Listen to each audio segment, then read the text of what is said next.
She grabbed his wrist in the dark and pulled him toward the door. Not gently, not politely, but with the kind of grip that meant move now or drown. The pipes above Daniel Carter's apartment had just exploded. Water was pouring through the ceiling. His laptop, his drafts, 3 years of a quiet, carefully rebuilt life soaking through the floor, and his neighbor, the woman he had been pretending not to notice, was standing in his doorway at 2 a.m. Hair wet, eyes fierce, holding a flashlight like a weapon. "You're sleeping in my apartment tonight," Olivia said. "Don't argue. Don't overthink it. Sharing a bed means nothing." She was wrong about that. She just didn't know it yet. Drop your city in the comments. I want to see how far this story travels. And if this is your first time here, hit subscribe. You won't want to miss where this goes. Daniel Carter had spent 3 years building a life that required nothing from anyone. That was not an accident. After his divorce, he had made a deliberate, calculated decision to strip his world down to its essentials: work, coffee, solitude. The occasional baseball game on a television he mostly kept muted. He had a routine so tight and predictable that his Wednesday grocery run, same store, same time, same 14 items, had become something close to a spiritual practice. He did not crave connection. He craved the absence of surprise. He was good at it, too. For 34 years, Daniel had been the kind of man who looked like he had everything under control. Tall, lean in the way that came from forgetting to eat rather than any particular discipline. With dark eyes that people often described as thoughtful when they were being kind, and distant when they were not. He worked from home as a freelance interior designer, which meant his days were organized entirely around his own preferences. No office small talk, no mandatory lunches, no one asking how his weekend was and actually waiting for the answer. His apartment in the low-rise complex on the edge of Austin was perfect for this. Unit 4B, second floor, corner position, which meant only one shared wall instead of two. He had chosen it specifically for that. For 11 months, the unit on the other side of that wall had been occupied by a quiet older gentleman named Mr. Hutchins, who went to bed at 9 and never once knocked on Daniel's door. That was, in Daniel's estimation, close to a perfect neighbor. Then Mr. Hutchins moved to Tucson to be near his grandchildren, and everything changed. He heard her before he saw her. A Tuesday morning in late October, he was at his desk with his second coffee, reviewing tile samples for a client in Dallas, when music came through the shared wall. Not loud music, not rude music, just music. An old Carole King record. Of all things. Tapestry. His mother had owned that album. He sat very still for a moment, listening without meaning to. Then a voice joined it. Whoever was singing along did not have a particularly good voice, but they sang like they did. Unself-conscious, fully committed. Loud enough on the good parts to be heard through 12 inches of drywall. Daniel set down his coffee and went back to the tile samples. He saw her that evening in the hallway. She was wrestling a large box through the stairwell door, struggling with it. Not because she was incapable, but because the box was genuinely enormous and the stairwell corner was genuinely tight. She had dark hair pulled back with a pen stuck through it, and she was wearing paint-stained overalls over a yellow sweater, and she was muttering to herself in a tone that suggested the box had personally offended her. I've got it," she said immediately, without looking up. Okay, he stood there anyway. The box won the next round. It tilted, lurched, and she had to drop her knee to catch it. And she let out a sound that was halfway between a curse word and a laugh. "Fine," she said. "Left side."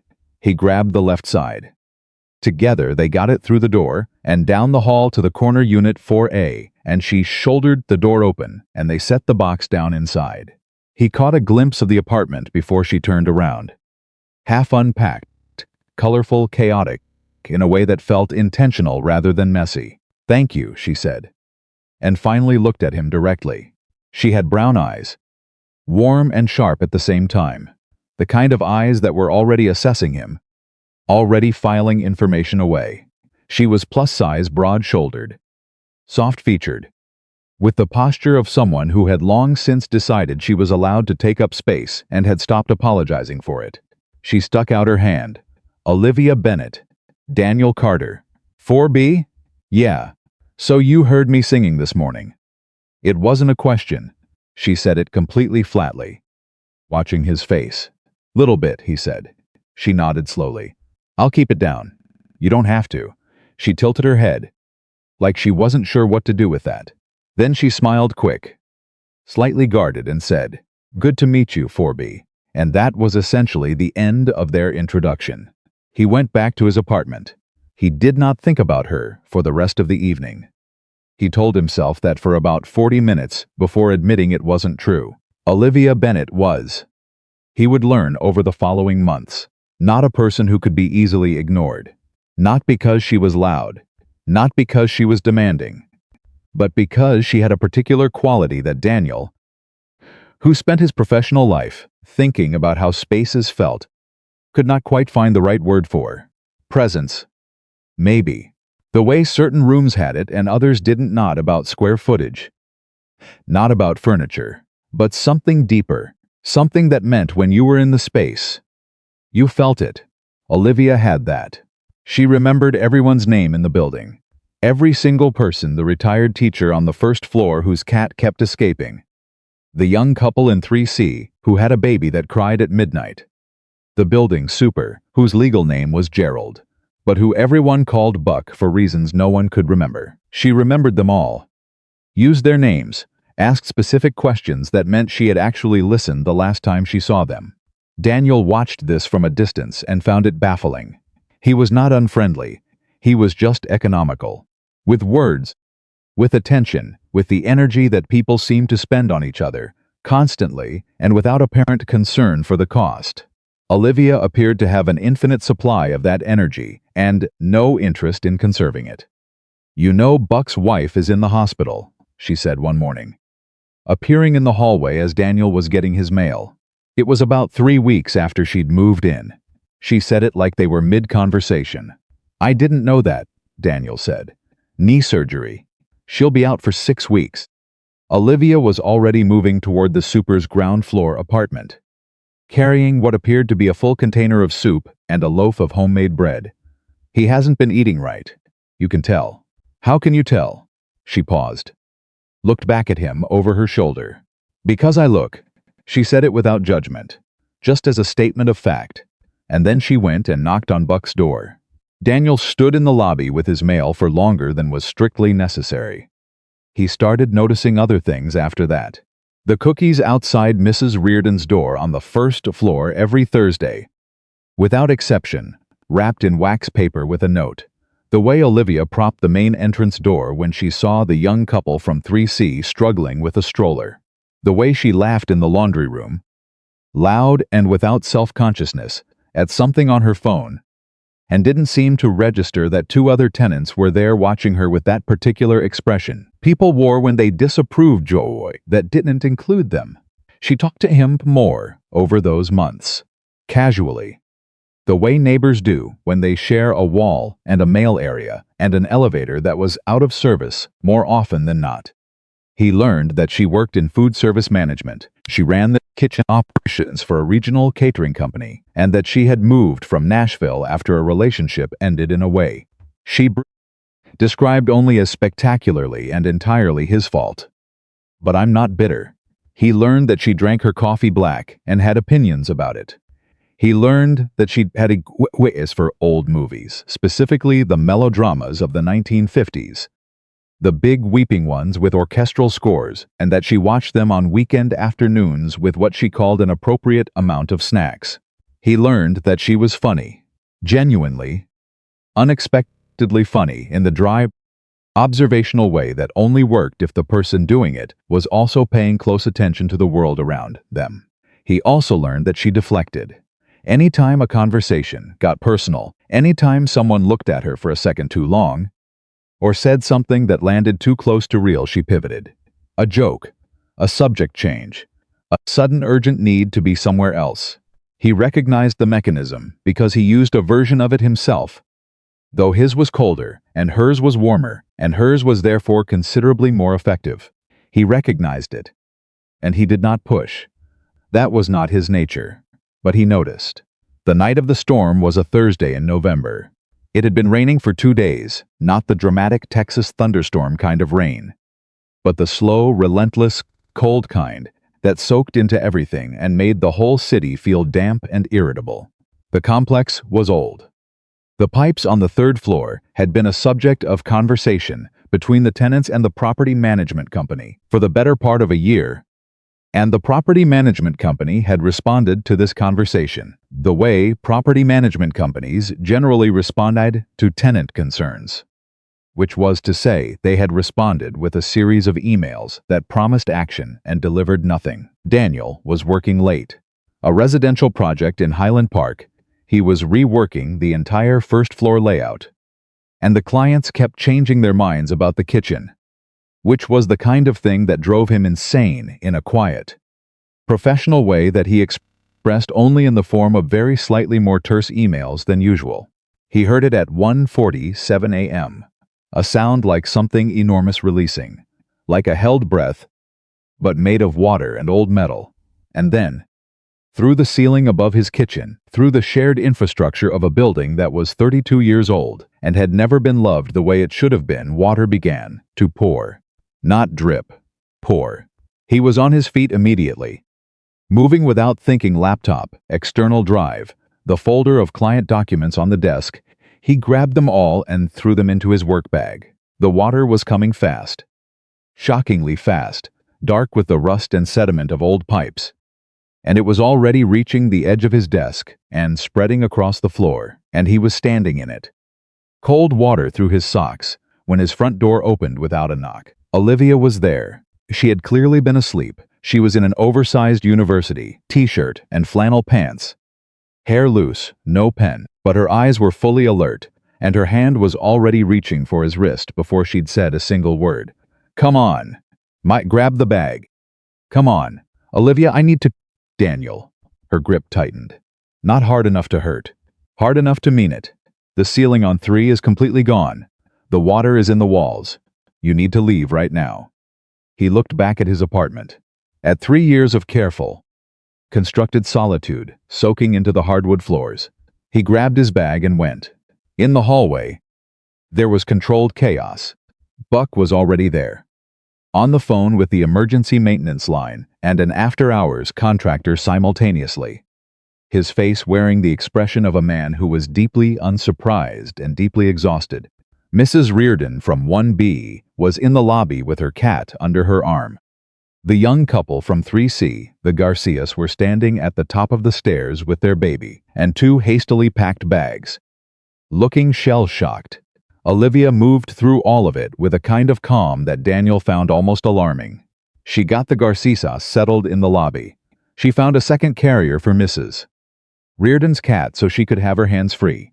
She told Buck, with the authority of someone accustomed to managing operations in crisis, exactly which questions he needed to ask the contractor and in what order. She did all of this while simultaneously making Daniel feel slightly embarrassed that he was just standing there holding his laptop bag. "You're good at this," he said. When she came back to where he was standing, she shrugged. "Kitchens fall apart constantly. You learn to fix things fast." "That's not what I meant." She glanced at him briefly. "Then away I know." The landlord arrived at 2:30 a.m., still in his coat from wherever he'd been, and did the full walkthrough while Olivia and Daniel waited in the lobby. The verdict came in stages. 3rd floor, uninhabitable, minimum 2 weeks. 2nd floor, structural assessment needed before reoccupancy, minimum 72 hours. The Garcias were moved into a vacant unit on the 1st floor. Mrs. Reardon's daughter was called and arrived within the hour, which left Daniel. He had no one to call. That was not self-pity. It was just arithmetic. His parents were in Phoenix. His sister was in Portland with 3 kids and no spare room. His closest friend in Austin, a guy from his college years named Marcus, lived in a studio apartment smaller than Daniel's current kitchen. Olivia appeared at his elbow. "My unit's on the 1st floor. Opposite side of the building," she said. "It's dry." "Olivia, don't. I was going to say thank you." Oh, she looked momentarily thrown. Well, there's only one bedroom. I can take the couch. The couch is uncomfortable. I can tell you that from personal experience, because sometimes I fall asleep watching movies, and I wake up with a specific kind of neck pain that she stopped herself. There's one bed. It's a queen. It's a practical situation with a practical solution. Okay? She looked at him. You're going to try to be weird about this. I'm not going to be weird about it. You already look weird. Olivia, I'm wearing wet socks in a lobby at 3 a.m. I probably just look like that. She considered this for a moment. Then made a sound that was almost a laugh almost. Not quite. Fine. Let's go. Her apartment was smaller than his.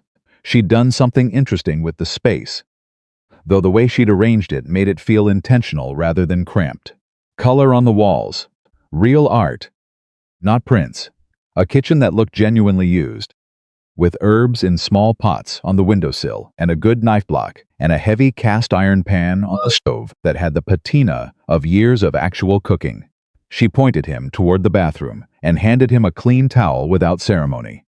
He changed into dry clothes from his bag. When he came out, she had made tea 2 mugs, already on the small kitchen table, and was sitting in one of the 2 chairs, legs pulled up looking at her phone, with the focused expression of someone who was not actually reading anything. He sat down. She put the phone face down. You don't have to pretend to be comfortable, she said. I'm not pretending. You're sitting like a man who's being evaluated for something. I sit like this normally. That's sad. Daniel. He picked up the tea. It was chamomile, which he didn't particularly like. But he drank it anyway. Can I ask you something? He said. Probably. Why did you come to my door? She turned the mug in her hands. I heard the pipes. You heard them from your apartment? I was awake. At 1:30 in the morning. I don't sleep great. She said it evenly, like it was weather. I heard the sound and I thought about the layout of the building, and I figured the second floor was going to be the next problem. So I came. You just came. You're welcome. Daniel. That's not what He stopped. Thank you. I mean it. My laptop was in that water. I know. I could see it from the door. He looked at her. You made a real-time decision in about 4 seconds. She met his eyes. Something shifted in hers brief. Almost imperceptible. I make fast decisions when it matters, she said. It's a habit. He wanted to ask what she meant. Instead, he said, You should get some sleep. She stood, which he took as agreement. She showed him which side of the bed he could use left. She slept on the right and pulled an extra blanket from the closet and set it on the foot without comment. She went into the bathroom to wash up. He stood next to the bed for a moment. Sharing a bed means nothing, she had said. It was objectively the correct and reasonable way to think about this. 2 adults. A practical situation. A queen bed that was plenty large. He climbed in, turned toward the wall and stared at the paint.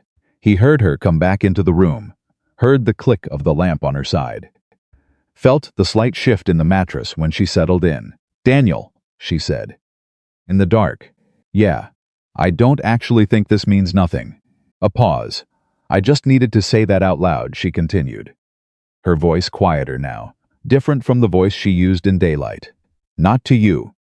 Necessarily. Just out loud. He didn't answer for a moment. Okay, he said. She echoed. A beat. Good night. Good night. Olivia. He lay in the dark and listened to the rain, and he thought about a woman who grabbed his wrist in the middle of the night and pulled him to safety without being asked. And he thought, 3 years was a long time to be careful. And he thought, maybe careful wasn't the same thing as safe.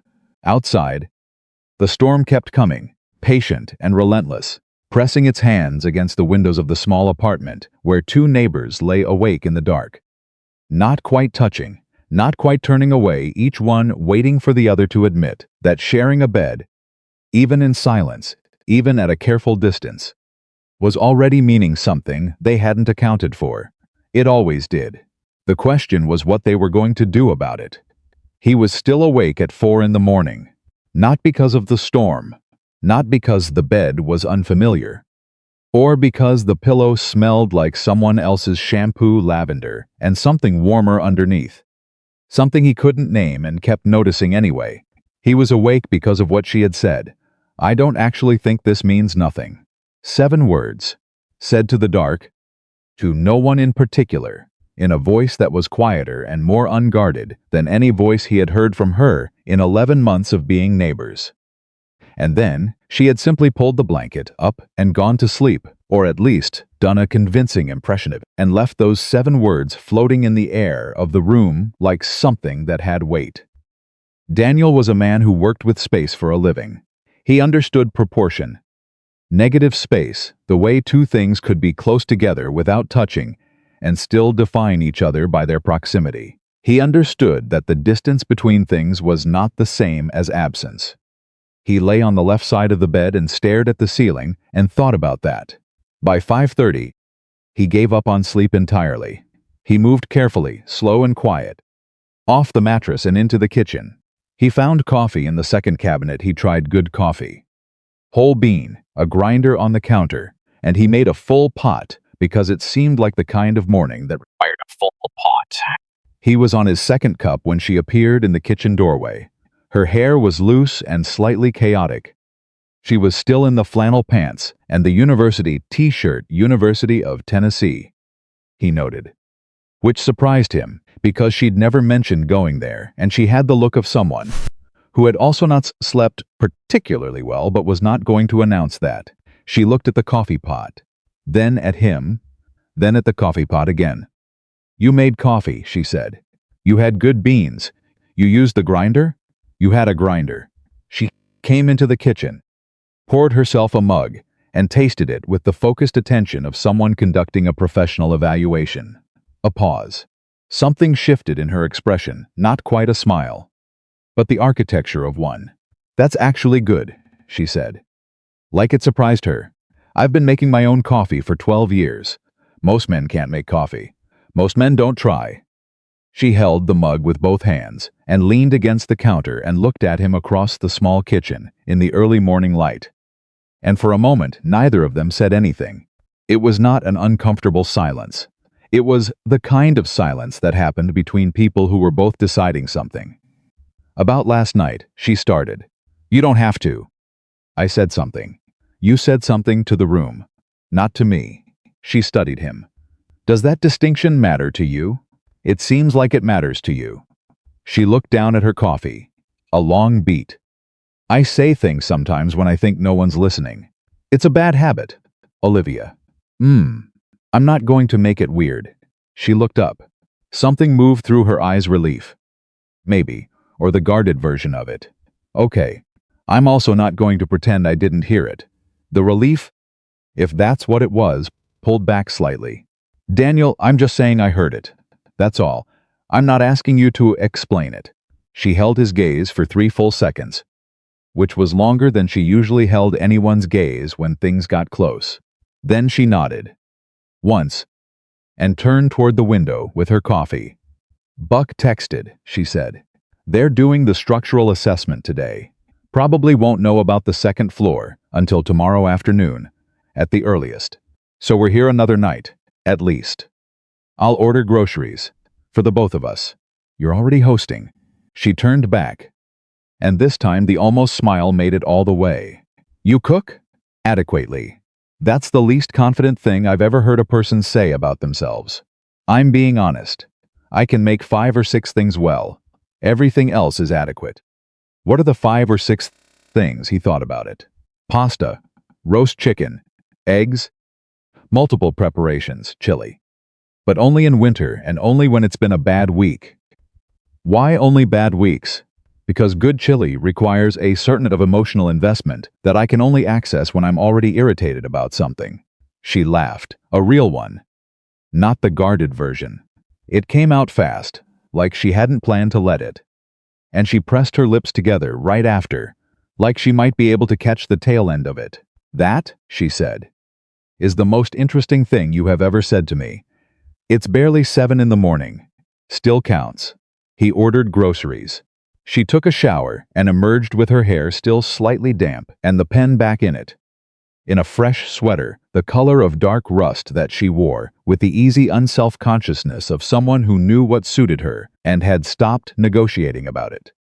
She set up her laptop at the kitchen table, and he worked from the couch, and they existed in the same space without orchestrating it, without explaining it, and that was the beginning of something Daniel could not yet name, but could feel the edges of. The way you feel a storm coming before the sky actually changes. Around noon, she made lunch without announcing she was doing it. He heard the sounds of the kitchen cabinet, refrigerator, the particular rhythm of someone who knew their way around a stove, and then she set a bowl in front of him without ceremony. Tomato soup, from scratch, with a piece of toast on the side that had been buttered while still warm, so the butter was fully absorbed. He looked at the soup, then at her. "Eat it. Don't analyze it," she said, going back to her own seat.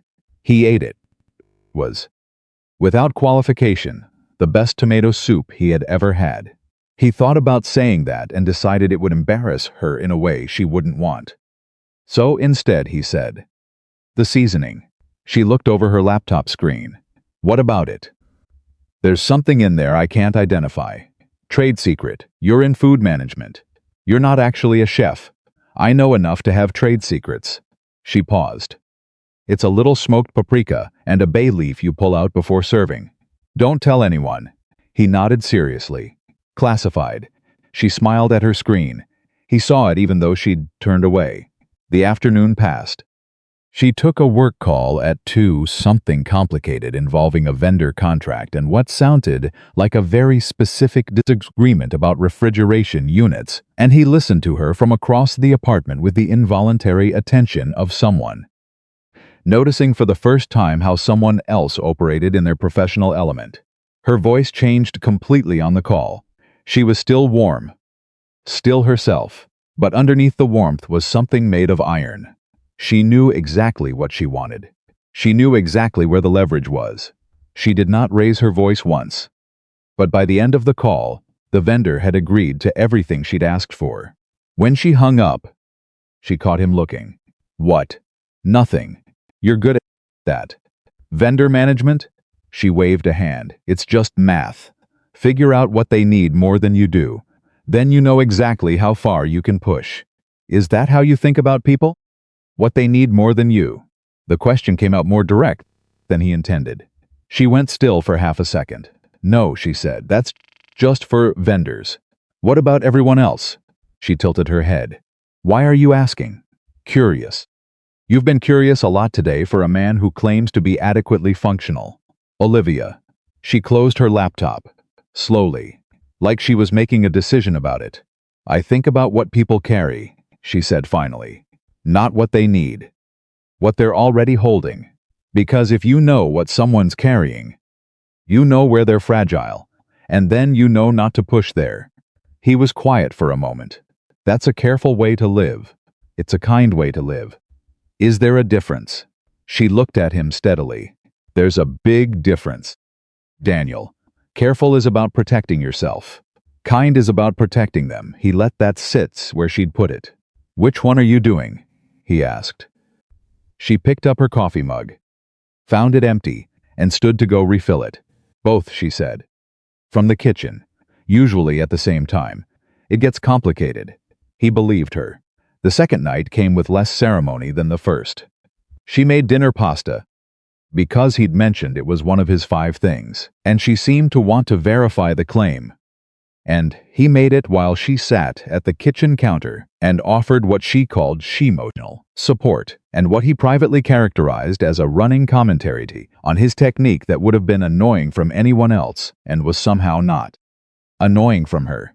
"You salt the water after it boils?" "Yes. My grandmother salted it before. Your grandmother was wrong." She pointed at him. "That is a bold statement about a woman you've never met. It's a scientifically defensible position. She would have argued with you for 40 minutes and then made you eat 3 portions and asked if you wanted more. She sounds like someone who knew how to win an argument. She knew how to win everything." Olivia's voice changed slightly softer, angled towards something she didn't usually face directly. "She was the first person who ever told me I was funny. Not performing funny. Actually funny. There's a difference.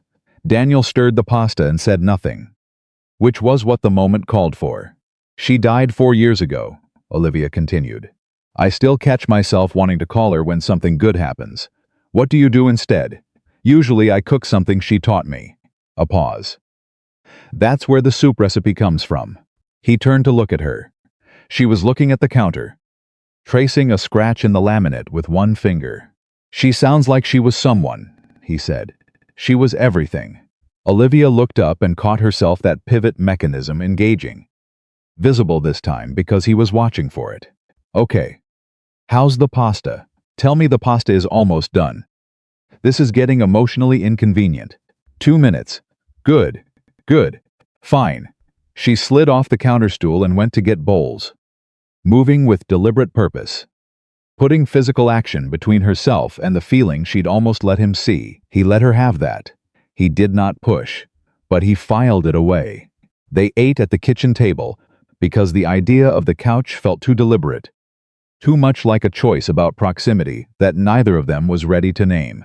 She ate the pasta with the focused appreciation of someone who took food seriously, and she told him, with a precision that he found oddly touching, exactly what he'd done right and what he could improve.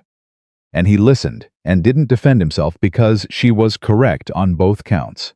The garlic was good, she said. You didn't overdo it. Most people overdo the garlic because they're nervous. Why would someone be nervous about garlic? I don't know. People are nervous about everything. She twirled pasta around her fork. Are you nervous about anything? Daniel? He considered the question seriously. Heights. Losing work I haven't backed up. My ex-wife's sister, who I ran into at a hardware store 8 months ago and still think about. What happened with the sister? She asked how I was doing and I said fine. You know, getting there. And she looked at me for a very long time before she said, I always liked you, Daniel, and then left. And I've never been able to figure out if that was kind or devastating. Olivia put her fork down and looked at him with an expression he hadn't seen from her before. Both, she said. It was definitely both. Yeah, your divorce was bad. It wasn't a question. He answered it anyway. It was not what I expected, which is maybe the worst way for something to be bad. If you can see it coming, you can prepare. But if you genuinely believed you were building something real, and then one day the architecture he stopped. You come home and nothing fits anymore. And you can't figure out if the building changed or if you were always wrong about the blueprints. Olivia was quiet for a long moment. What was her name? Sarah. What happened? She said she felt invisible. He said it simply, without bitterness, which was the product of 3 years of working through it in the way that people who did not go therapy worked through things slowly and inefficiently, and mostly alone. She said she'd been saying it for 2 years, and I hadn't heard her. Had you? No. Why not? He looked at his pasta. Because I thought I was showing up. I thought showing up looked like providing stability and being reliable and not requiring too much. I didn't understand that showing up meant... He paused. Seeing her. Actually looking. The kitchen was quiet. That's the most honest thing you've said to me, Olivia said. It's the most honest thing I've said to anyone. She looked at him across the small table with those warm, sharp eyes, and something in her expression was careful and also not careful at all. Why me? She asked. Why tonight? Because you told the room something real last night. So I figure we're past the part where we pretend. She held his gaze for a long moment. Then she picked up her fork and went back to her pasta and said, okay, in the quiet voice that meant she was actually saying something much larger than okay. The dishes were done by 8. She washed. He dried, which was not a thing they'd discussed or arranged. He just picked up a dish towel and started. And she glanced at him sideways and made no comment. And they did the whole sink together, in a silence that had the texture of something old and established. The domestic rhythm of people who had been doing this together for years instead of approximately 36 hours. He hung that towel when they were done. She turned around and leaned against the sink and crossed her arms. Not defensively, but in the way of someone settling in. Can I ask you something real? You've been asking me real things all day. A different kind of real. Okay. She looked at him steadily. What did you actually think when you first saw me? He didn't hesitate. That you were stronger than you wanted people to know. She blinked. That had not been the answer she expected. He could see that. Most people say something about, I know what most people say. And you saw something different. I saw you carrying that box up the stairs, like you'd been told your whole life on not to ask for help, and had made peace with it. And I saw you accept help from me anyway, which takes more than people think it does.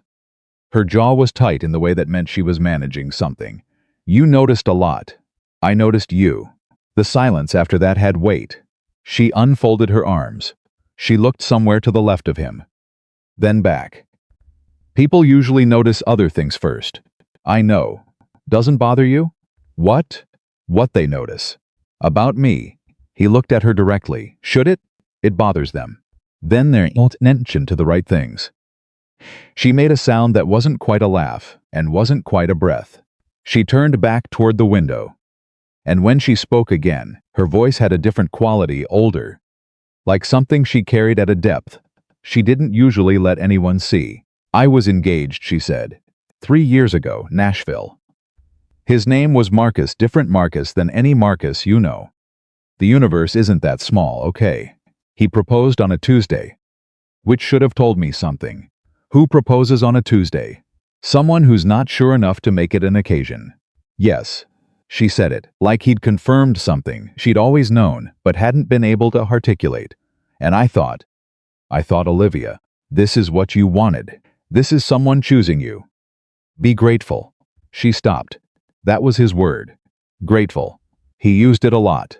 Daniel said nothing. He waited. He had opinions about what I ate, she continued. Opinions about how I dressed. About whether I laughed too loudly in restaurants. She paused. He told me once, and this was said gently. Which was the worst part. It was said like he was doing me a favor, he said. Olivia, I just want you to be the best version of yourself. And I was so conditioned by that point to believe that the best version of myself was smaller that I actually thanked him. Olivia, I know. She cut him off. Not rudely. I know how that sounds now. At the time it sounded like love. Because I had never had love that didn't have conditions attached to it. So I thought conditions were just part of the package. Standard equipment. When did you leave? She was quiet for a moment. He left, she said. He said he thought we'd grown apart. 6 months before the wedding. He'd already started seeing someone. A pause. She was another pause. It doesn't matter. It matters if it still hurts. Of course it still hurts.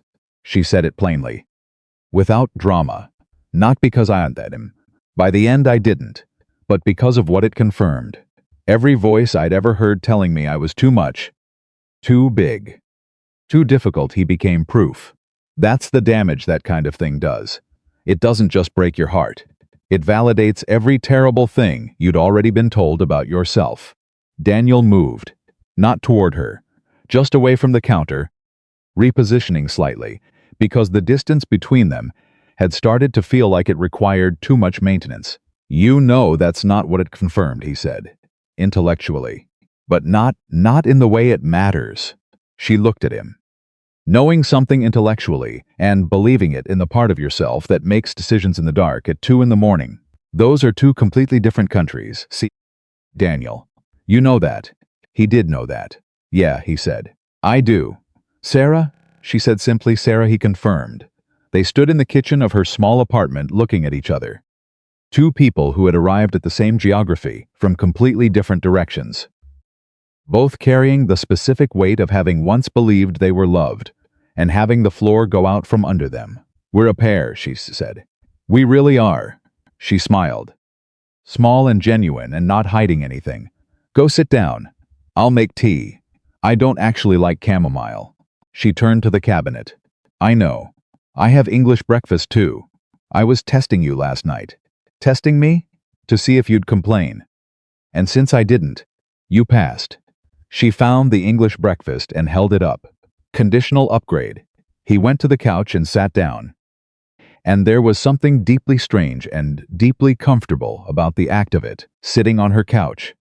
in her space, with the storm still going outside, and 2 mugs of real tea coming, the whole complicated geography of the last 36 hours settling around him, like something he hadn't known he was missing.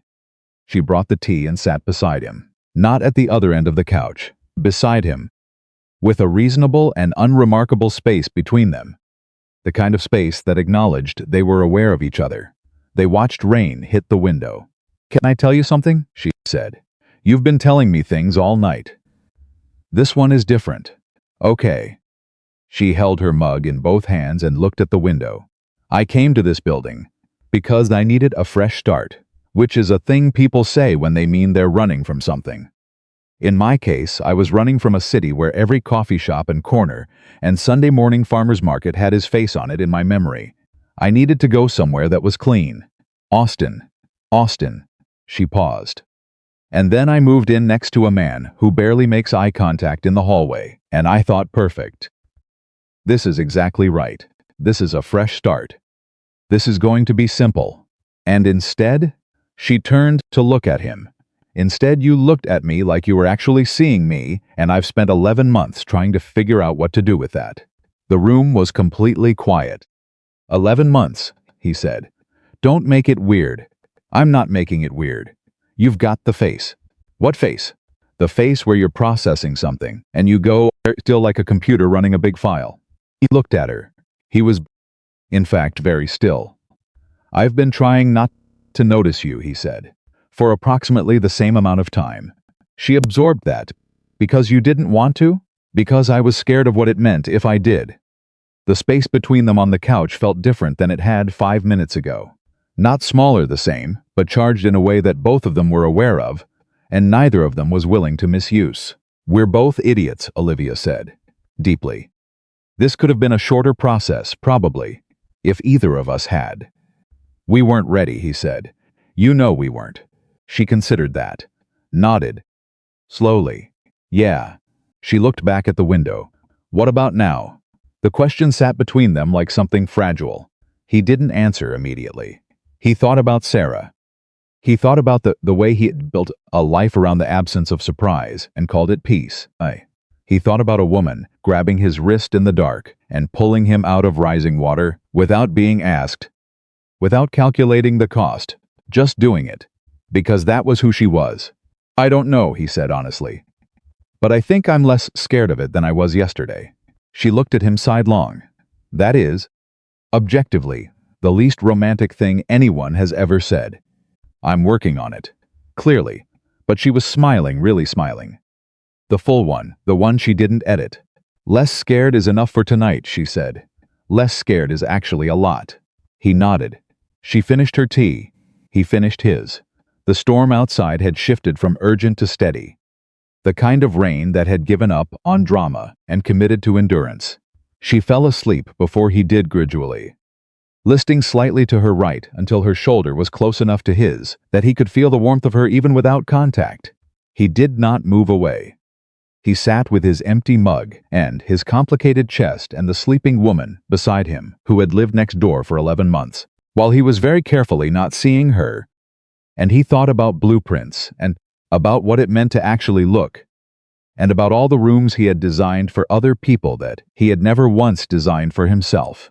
And then, very slowly, so as not to wake her, he reached over and gently moved the mug from her loosening grip so she wouldn't drop it. That was all. It was a small thing. It was not a small thing. Outside, the rain kept coming. Inside, something that had been standing very still for 3 years shifted slightly toward the light.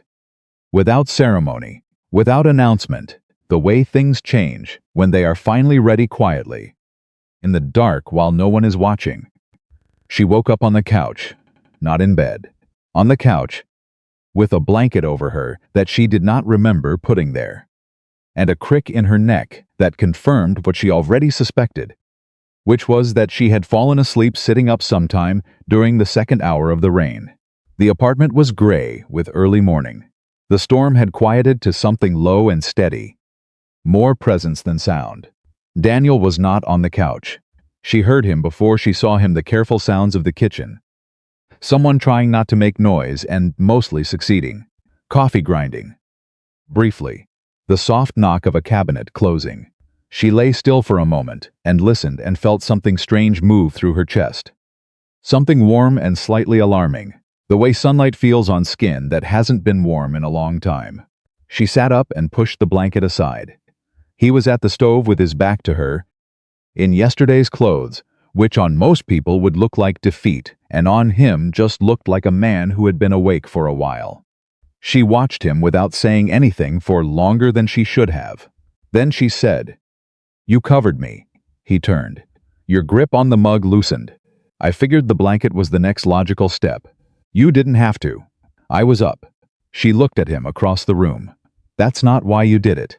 He held her gaze for a moment. No, he said, it's not. He turned back to the stove. Eggs? She sat with that for a second. Then, how do you make them? However you want. I want them scrambled. Low heat. Don't rush them. That's the only way to make scrambled eggs. Tell that to every diner in America. He almost smiled. She could see the edge of it even from the couch. Go wash up. They'll be ready. She went. She stood in the bathroom and looked at herself in the mirror for a moment, hair from sleeping sideways. Pillow crease on her cheek, and she made no move to fix either of those things because there was something she was starting to understand. Slowly, and with the particular resistance of someone who had learned to expect that comfort would be taken away. Which was that Daniel Carter was not looking at her the way people usually looked at her. And she needed to decide what to do about that. She washed her face and went back out. The eggs were exactly right. She ate them without commentary, which was the highest compliment she knew how to pay. And he sat across from her with his coffee and did not require her to fill the silence with performance. And that was the thing that kept getting her. The not requiring. She had spent so long with people who needed her to be on, to be entertaining, to justify the space she occupied with the quality of her presence, that someone who simply sat with her felt almost radical. What are you thinking? He asked, when she'd been quiet too long. That I don't know what to do with you, she said.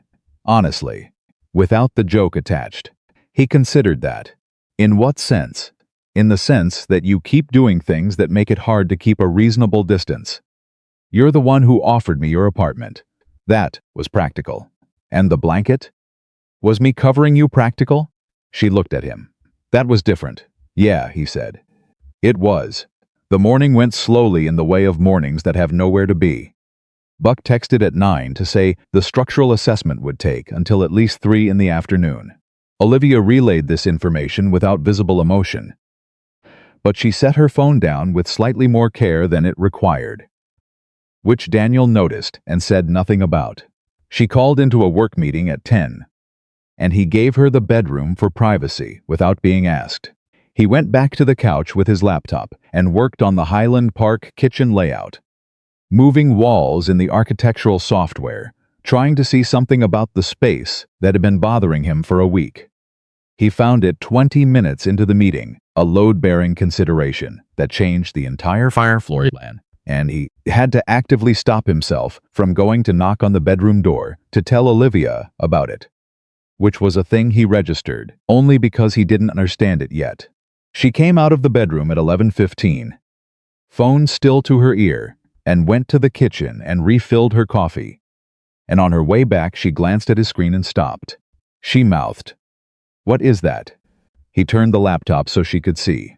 Highland Park floor plan. Before and after. The wall removal that changed the whole thing. She looked at it for 3 full seconds while still on the call.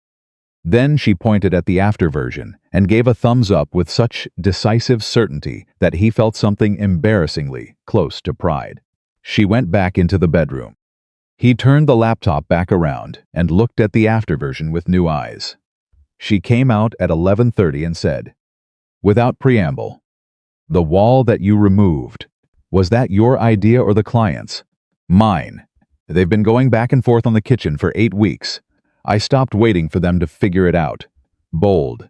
Efficient. What if they hate it? They won't." She looked at him sideways. "That's the most confident thing you've said in 2 days. I know my work. You should apply that to other areas of your life." He looked at her. She was already going back to her own laptop. deliberately not looking at him, which meant she knew exactly what she'd said. He let it go. She needed him to let it go. He was beginning to understand the rhythm of her, when to hold and when to release, which was a skill he had never developed with Sarah and which he suspected was not unrelated to everything that had gone wrong. At noon, she said, "I need to go out." He looked up from his laptop. "In this rain? I need ingredients." She was already closing her laptop. "I can't cook with what I have here and I need to cook." "You need to cook." "Yes." She said it like it should be obvious. Which, to her, it clearly was. "When I'm stressed or anxious or processing something, I cook. It's what I do. I need my hands occupied." "What are you processing?" She gave him a look that was fond and flat at the same time. "Put your shoes on." "Daniel, I'm coming with you? You're the one who ate all the eggs." He put his shoes on. They walked to the small grocery 2 blocks from the complex in the slow rain, which was technically miserable and practically not miserable at all. In the way of things that are objectively uncomfortable but subjectively fine because of who you're with. She had a canvas bag and a list on her phone, and she moved through the store with the same focused efficiency she applied to everything. And he walked beside her and handed her things from shelves when she needed them, and did not ask unnecessary questions. In the spice aisle, she stopped. She was looking at something, but he could tell she wasn't seeing it. Olivia. What's actually going on?" She picked up a jar of cumin she didn't need and put it in the basket. "Marcus called me last night." "The other one, my Marcus." Daniel went still. "While I was asleep?" "While you were asleep." She moved to the next shelf. "He saw on social media that I'd moved. Wanted to know if I was doing okay. Very casual, very friendly." She paused. "He's engaged. To someone he met after you?" "After me. Been together 18 months. Getting married in April." She kept moving through the aisle, not looking at him. "He just wanted me to hear it from him." "Which? Points for that, I suppose." "How do you feel?" "Complicated."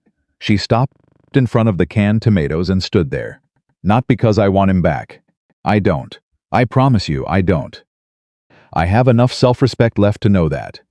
She picked up a can, put it down, picked up a different one. "But hearing it makes something real. He moved on. He found someone. He gets to have the life we were supposed to have together.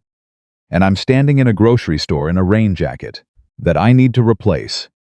In a city I moved to because his face was on everything in Nashville. And I am."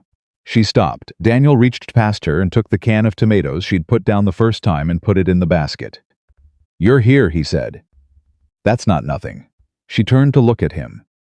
Her eyes were dry, but working hard at it. "You're here," he said again. Quieter. "You started over. That takes more than most people understand." She held his gaze for a long moment. Then she turned back to the shelf and picked up a second can of tomatoes that she clearly needed. And she said, in a voice that was approximately even, "Thank you," and moved on to the next aisle. He followed her. He didn't say anything else about it. She needed to not make it bigger than she could carry right now. And he had learned enough about her in 2 days to know that the best thing he could give her in that moment was the company without the weight of discussion. He was learning.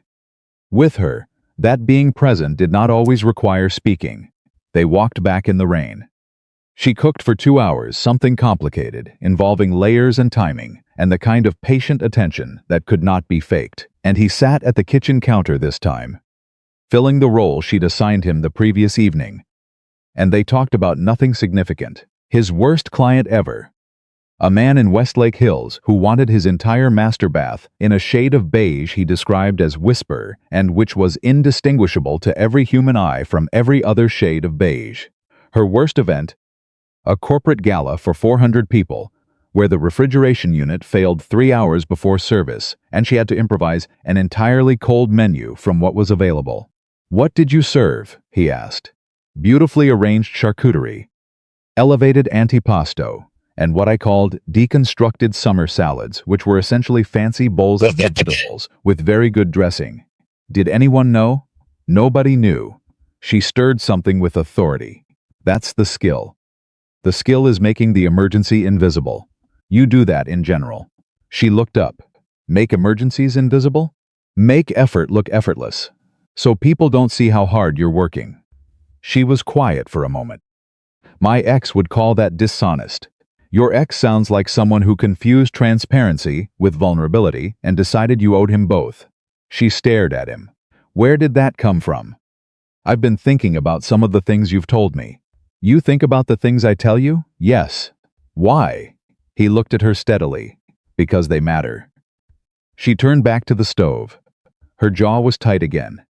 But differently than before, not containing, just full. He recognized the difference now. He was beginning to recognize a lot of things.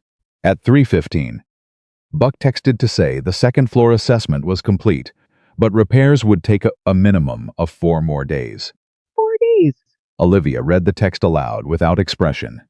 Daniel said nothing for a moment. Then he said, I can call a hotel. You can, she said. But? I didn't say but. You had a but in your voice. She set her phone on the counter. She turned to face him fully, leaning back against the stove with her arms loosely crossed. Not defensive. Thinking. 4 days, she said. 4 days. This is already. She gestured vaguely at the space between them. At the kitchen. At the general situation. I know. It's a lot. I know that too. And you're comfortable here. It wasn't quite a question, he answered it anyway. More than I expected to be. She looked at him for a long time. Okay, she said finally. 4 days. She turned back to the stove. But you're cleaning the bathroom. Done. And you make the coffee every morning. Obviously. And you stop doing the thing where you look at me like you're trying to solve something. He paused. I can try, Daniel. I can't promise that one. She made a sound that was equal parts exasperation and something warmer. Fine. Stay. He stayed. The afternoon moved into evening. She served whatever she'd been building in the kitchen, which turned out to be a lamb ragu over fresh pasta. She'd made the pasta from scratch, which he had not realized was happening during the 2 hours, and which she mentioned now with the studied casualness of someone who knew exactly how impressive it was. He tasted it and put his fork down. Olivia, don't. This is you could charge people significant money for this. I work in food management. Daniel, people pay me to manage food, not cook it. That's a waste. It's a stable income. It's still a waste. She twirled pasta around her fork and looked at him with an expression that he was starting to understand was her version of moved, that particular quality of stillness she got when something landed and she was deciding whether to let it show. My grandmother said the same thing, she said, every year, for the last 15 years of her life. She was right. She was always right. A pause. She wanted me to open a bakery. Little neighborhood place, she said. Something with a name that meant something. Why didn't you? She was quiet for a moment. Marcus didn't think it was practical. And I was.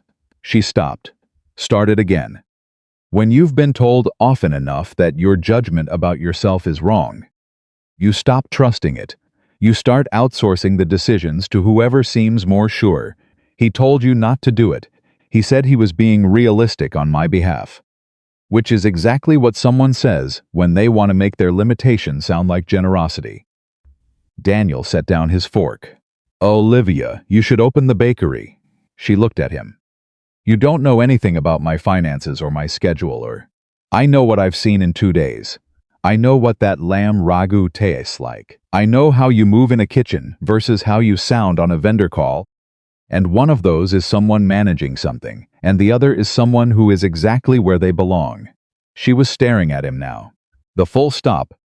The total attention. You can't just say things like that, she said. Why not? Because she stopped. She looked at her plate, then back at him. Because it makes it real. And when things are real, they can also be really wrong. And I've had things be really wrong before. I know. He held her gaze. I've had them be really wrong too. And you're not scared? I'm terrified, he said simply. But I think I'm more scared of what happens if I keep treating everything at arm's length because it might hurt. The kitchen was absolutely silent. She looked at him with an expression he had never seen from her before, open. Without the machinery, without the pivot and deflect. Just Olivia looking at him with everything she was usually too careful to let anyone see. "I'm scared of believing something is real," she said. Her voice was low and slightly unsteady in a way she wasn't controlling. "That's the specific fear. Not people leaving, not getting hurt. Believing. Because if you believe something and it disappears," she pressed her lips together. "At least if you never believed it, you had defenses. And if you do believe it, then you're just open." She said the word like it cost something. "Just completely open." He pushed back from the table and stood up. And he walked around to her side, and she looked up at him from her chair and did not move back. Did not reach for the joke or the subject change, just looked at him with those wide, working eyes. He held out his hand. She looked at it for a moment. Then she took it. Not like a movie. Not dramatic. Just her hand in his. Fingers closing slowly, like a decision being made in stages. And he felt her grip tighten incrementally, and he held on, and neither of them said anything. And the rain outside had gone completely quiet, as if even the weather understood that this was a moment that did not need a soundtrack. "I stopped seeing you as my neighbor," he said. "A long time ago." She looked up at him. "When, the morning you made soup for Buck without telling anyone, you just did it. No audience. No announcement. Just," he paused. "That's when I knew something was wrong with my plan to keep you at a distance." "Why wrong?" "Because the plan stopped working." She laughed. Small and surprised and entirely real. And then because she was Olivia, because she could not let a moment be heavy for too long without doing something about it. She said, "You're still terrible at this, I know. Most men would have had a smoother speech prepared. I'm not most men." "No." She looked at their joined hands. "You're really not." She squeezed his fingers, once, hard, and then looked up at him with an expression that was half wonder and half terror, and entirely the most honest thing he had ever seen on another person's face. "I don't know what this is," she said. "Neither do I. That should scare me more than it does. I know the feeling, Daniel." "Yeah. Don't let go." He did not let go. They stood in the kitchen of her small apartment on the third night of a storm that had flooded half the building and rearranged everything he thought he knew about the life he was building. And he held her hand, and she held his, and it was not complicated, and it was enormously complicated. And it was not enough, and it was for right now, exactly enough. She pulled him back to the table eventually because the pasta was getting cold, and because Olivia Bennett was a woman who believed that no emotional revelation was worth letting good food go to waste. He sat down. She sat down. She refilled both their water glasses. She picked up her fork. She pointed it at him. "If you make this weird," she said. "I won't. If you wake up tomorrow and Olivia, I won't." She held the fork for a moment. Then she nodded. Once with the gravity of someone closing a contract. She ate. He ate. The food was extraordinary, and the company was better, and outside the rain had stopped entirely, which neither of them noticed until nearly an hour later, when one of them glanced at the window. And the other one said, "Huh, it stopped."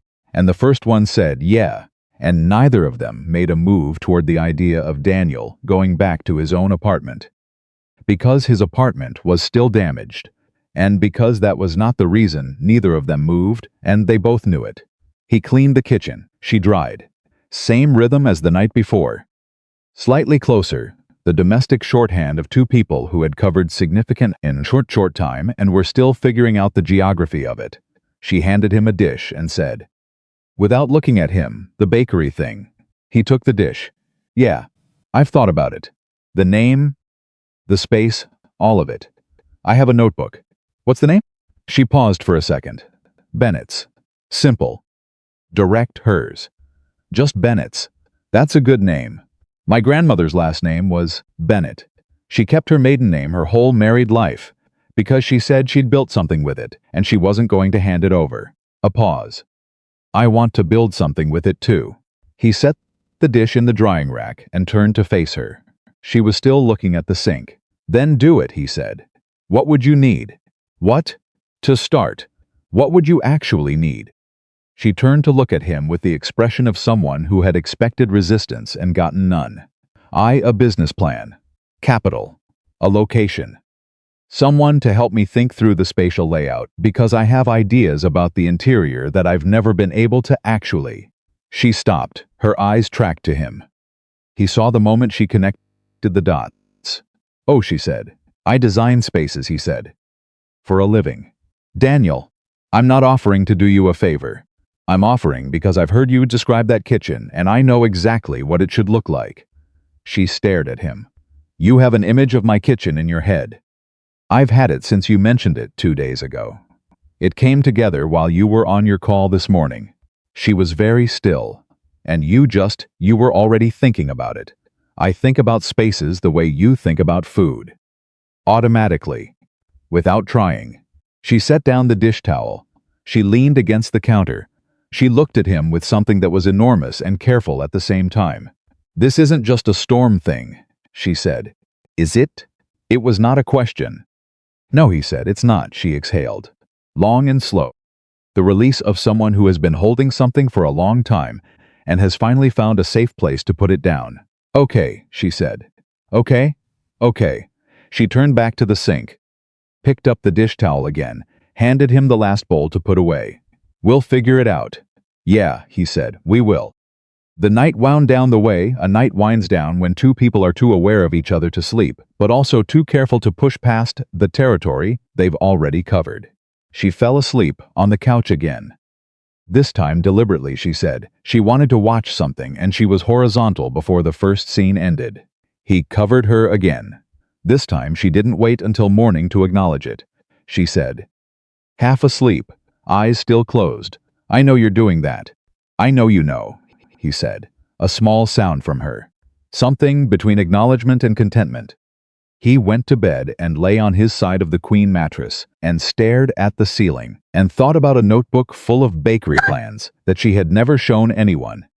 Sitting in a drawer somewhere in this apartment, holding the shape of something she had been told she wasn't allowed to want. He thought about what it meant to see someone. Really see them. Not the performance. Not the armor. Not the confidence she wore so naturally that it fooled everyone, including, sometimes, herself. The underneath. The woman who sang badly to Carole King albums through a shared wall at 8 in the morning and left cookies outside doors and grabbed strangers' wrists in floods and had a notebook full of dreams. She'd been too broken open to believe in, he thought. I see her, he thought. I think she knows it, he thought. I think that's exactly what scares her. And he lay in the dark. In the still apartment of a woman who had told the night that sharing a bed meant nothing. And he understood with a clarity that had nothing to do with architecture and everything to do with what he should have been building all along, that the most important thing he had ever designed was not a floor plan or a kitchen or a Highland Park.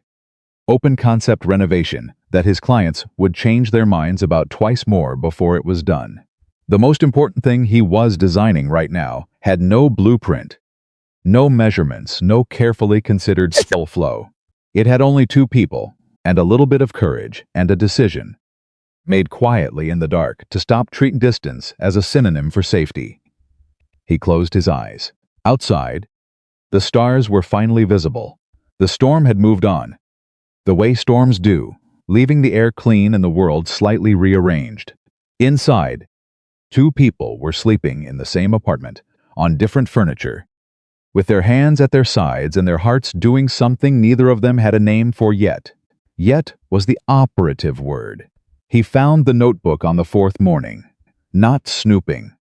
He was looking for a pen, his head run dry, while he was annotating a client revision at the kitchen table, and he pulled open the small drawer beside the refrigerator where she kept miscellaneous things. The kind of drawer every kitchen has, full of rubber bands and take-out menus and batteries of uncertain quenchage. The notebook was there, wedged between a flashlight and a folded grocery receipt. Small, soft-covered, dark green.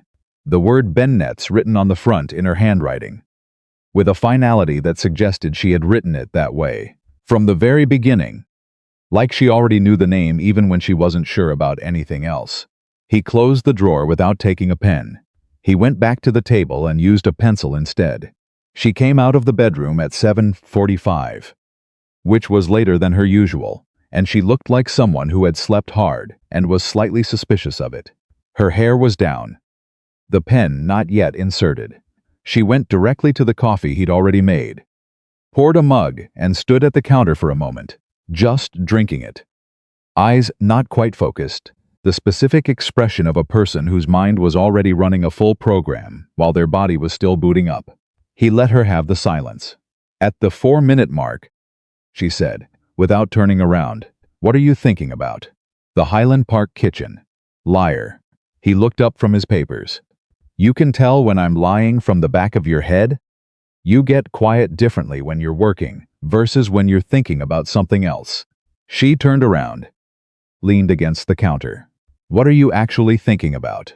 He considered telling her about the notebook, decided against it. That was hers to bring to him, not his to surface uninvited. "I'm thinking about the 4th day," he said instead. "What about it?" "Buck says the 2nd floor should be cleared for reoccupancy by end of day." She held her mug and looked at him evenly. "I know. So tonight I know." Daniel. The kitchen was quiet. Outside, Austin had the specific quality of air that followed a long storm washed clean. Slightly raw, everything slightly more vivid than usual. The way grief sometimes sharpened things you had been half seeing before. "You could stay another night," she said. Casual, looking at her coffee. "Olivia. I'm just saying, the repairs might not be fully." "Olivia." She looked up. "I don't want to stay because of the repairs," he said. She held his gaze. "I know that too." "Then say what you actually mean." She set the mug down on the counter with a small click. She crossed her arms. Not defensively, but in the way of someone bracing for something they've decided to do anyway. "I've gotten used to you being here," she said. "That's what I mean. 4 days and I've gotten used to you being here, and that scares me in a specific way, because the last time I got used to someone being somewhere, removing them left a hole I spent 2 years filling with work and bad sleep and soup I made for other people." He was quiet for a moment. "I'm not going somewhere, Olivia. I'm going 40 feet down the hall. I know where you're going." "Then what are you actually scared of?" She looked at the ceiling briefly. The gesture of a woman marshaling patience with herself. "I'm scared," she said slowly, "that the version of you that exists in this apartment, the one who covers me with blankets and makes correct scrambled eggs and looks at me like I said something for here. I'm scared that version lives here and not out there. And that when you go back to 4B and your real life and your routines and you're careful, organize distance from everything." She stopped, started again. "I'm scared you'll wake up and the spell will be gone." He stood up from the table. She watched him cross the kitchen toward her with an expression that was braced and trying not to show it. He stopped in front of her, close enough that she had to tilt her chin slightly to hold his eyes. And he said, very quietly, "There is no spell, Olivia. I have been this exact person for 40 feet my whole life. I just didn't have anyone worth showing him to." She stared at him. "I'm not going to disappear when I unpack my laptop bag," he said. "I'm going to be in 4B, which shares a wall with 4A, and I am going to knock on that wall when I'm thinking about you, which will be frequently, and you are going to know exactly where I am." She made a sound that was almost a laugh and almost something else entirely. Her arms unfolded. Her hands dropped to her sides.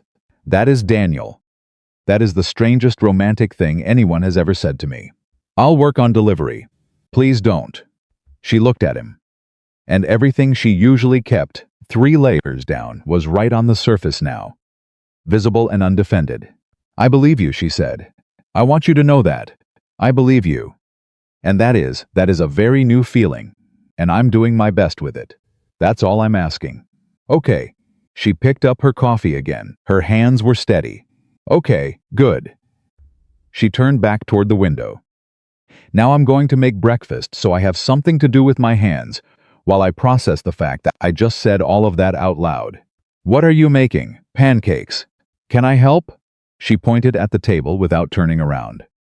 "Sit down and look useful. I'll tell you when I need you." He sat down. He was smiling at his papers for the next 10 minutes, and she absolutely knew it and said nothing about it. Breakfast was extraordinary.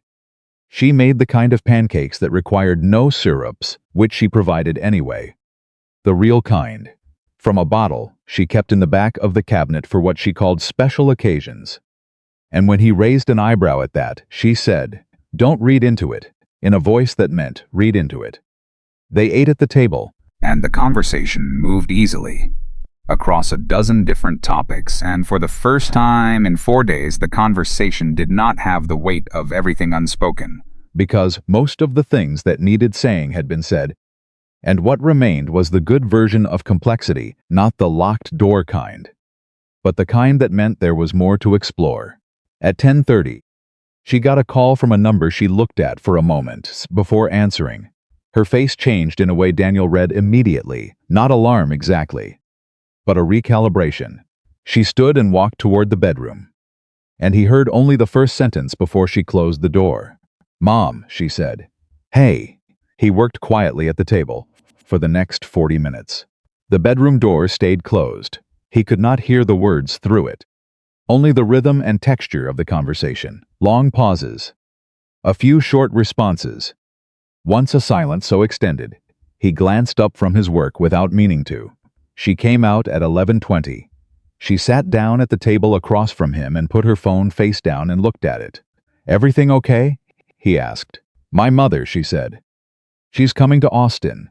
"When?" "Saturday." She looked up. "She wants to see the new apartment." My mother is." She stopped. "She's not a bad person. She loves me. She has a way of seeing me that I've been trying to outrun for 31 years. "What way is that?" Olivia was quiet for a moment. "She worries about me." Loudly. "And her worry has a specific shape, which is that she thinks my life would be easier if I were different. Smaller. Quieter. More." She gestured. "Accessible. She thinks she's being helpful. She thinks she's protecting me from a world that hasn't always been kind to me." A beat. "She's not entirely wrong about the world. But she's wrong about the solution." "What does she say?" "She says things like, you'd have more options." "Olivia, and I just want things to be easy for you." "Baby and." She stopped. Her jaw tightened. "She said it again today." She said, "Are you seeing anyone?" And I said, "It's complicated." And she said, "Olivia, you make things so hard for yourself." And her voice went flat. I said goodbye. "Mom? I'll see you Saturday." And I hung up. Daniel set down his pencil. "You make things hard for yourself," he said apparently. "Is that what you think?" She looked at him sharply. "No. I think I have standards. I think I know what I'm worth. I think I stopped accepting less than that when I walked out of Nashville. And my mother interprets that as making things difficult." A pause. Her voice lost the sharpness. "But sometimes, after a call like that, there's a few minutes where her voice becomes the loudest one in my head. And I have to rebuild. I have to actively reconstruct the version of myself that I know is true against the version she sees." Daniel was quiet for a moment. Then he said, carefully, "What if you introduced us?" She stared at him. "My mother, Saturday." Daniel, not as a statement, not as a thing to make a point with, but because he chose his words. Because the version of you that she sees is a version without a witness. And sometimes having one person who sees you clearly in the room changes what you're able to hear. She was very still. "You want to meet my mother after 4 days. I want to be useful to you." She stopped. Her eyes went slightly bright and she blinked once. Hard, and looked away. That is an extremely practical way to say something that is not practical at all. "You're practical. I'm speaking your language." She laughed. Sudden and real, and pressed her hand against her mouth right after like she could keep it in. And then gave up and let it happen. When it subsided, she was looking at him with an expression that was complicated and clear at the same time. The way certain equations were complicated and clear, the process was intricate, but the answer was clean. "Let me think about it," she said. "Okay, I'm serious. I'm not saying no. I'm saying let me think about it, because introducing you to my mother is an accelerant. And I am a woman who's burned things down before by going too fast." Noted. "You're not going to push." "No." "Good." She picked up her phone, put it back down. "You really want to meet her? I really want you to not be alone in that room." She looked at him for a long time. Then she nodded. Once the executive nod decision made, moving on. "I'll think about it," she said again. And this time it meant yes. By 2 in the afternoon, Buck had confirmed what they already knew. Second floor was clear. Daniel could return to 4B. The repairs were structural. Not cosmetic, the floors needed sealing and 2 sections of drywall needed replacement. But the apartment was livable. Safe. His. He packed his bag slowly.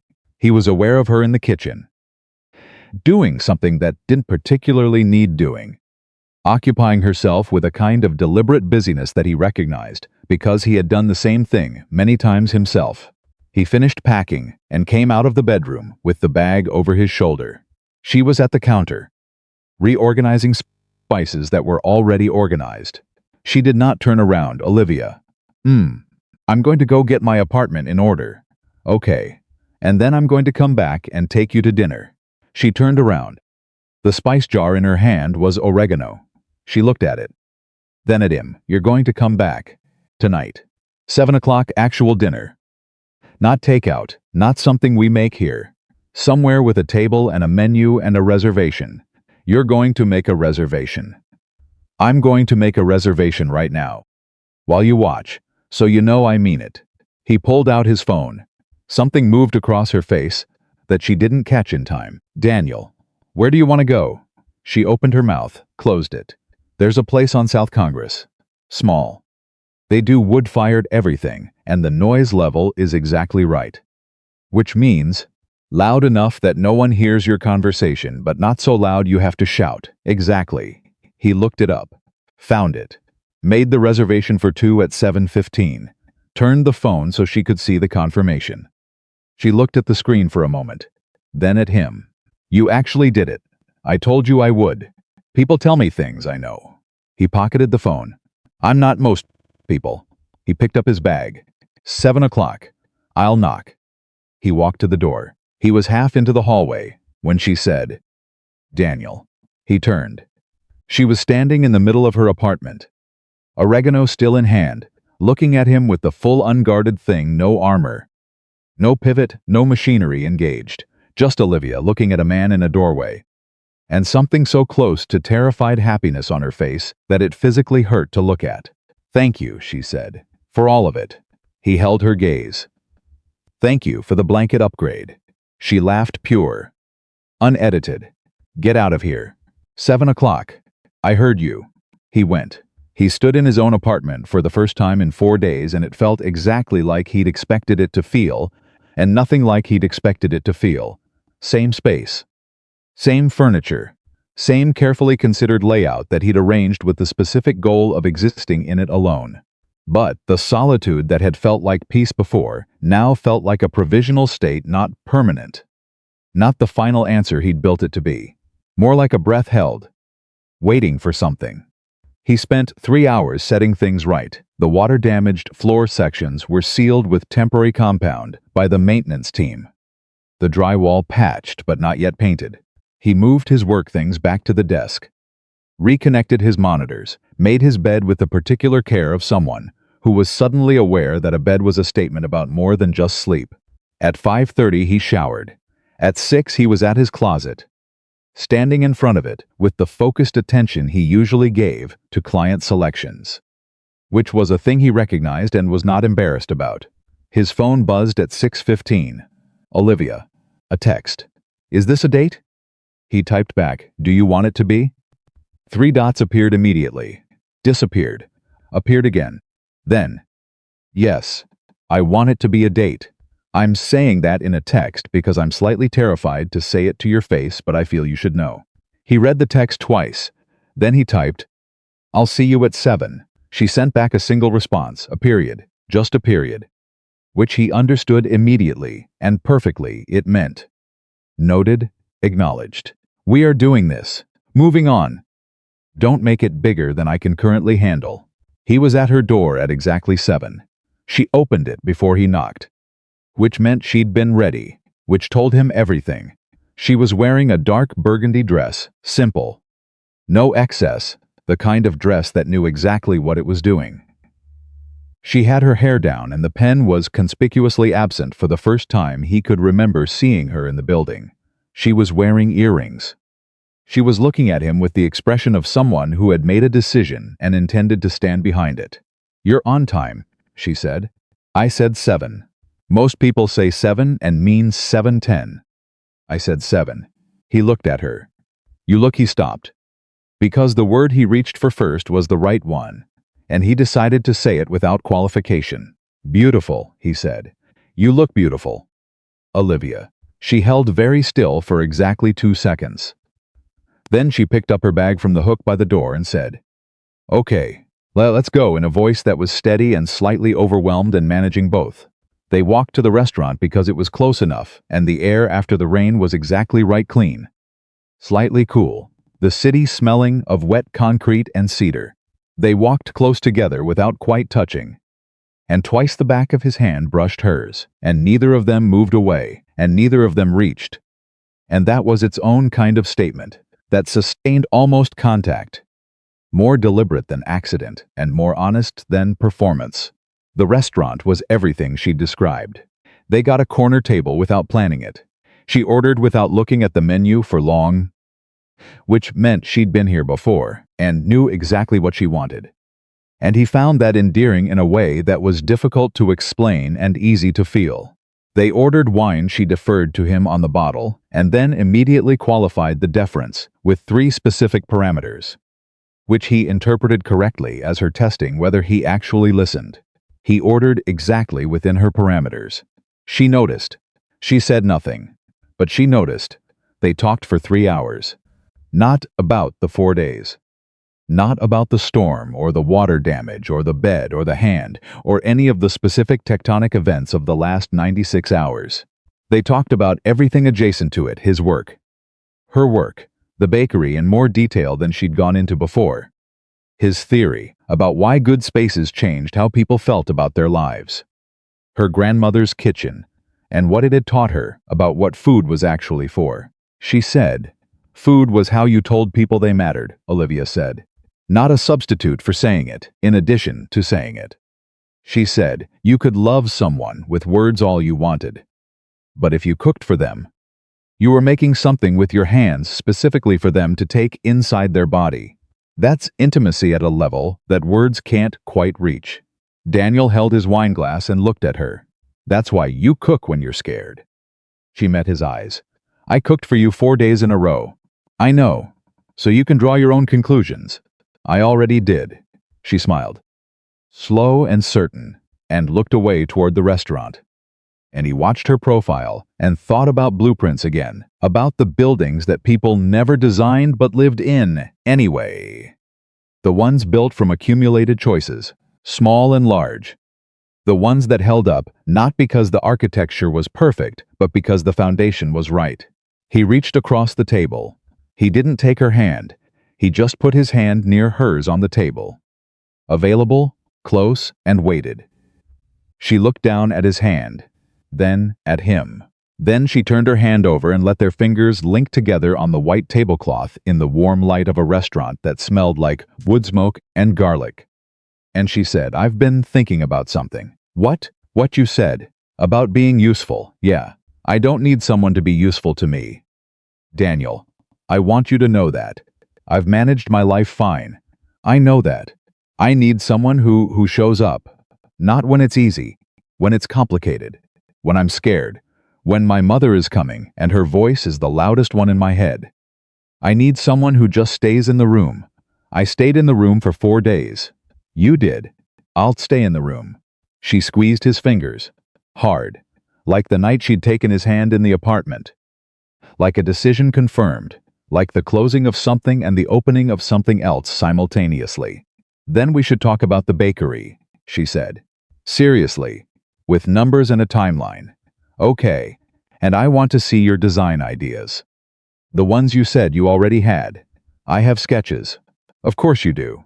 She was smiling now. "The full one. You absolute overachiever. I design spaces. I saw a space. I designed it. In your head.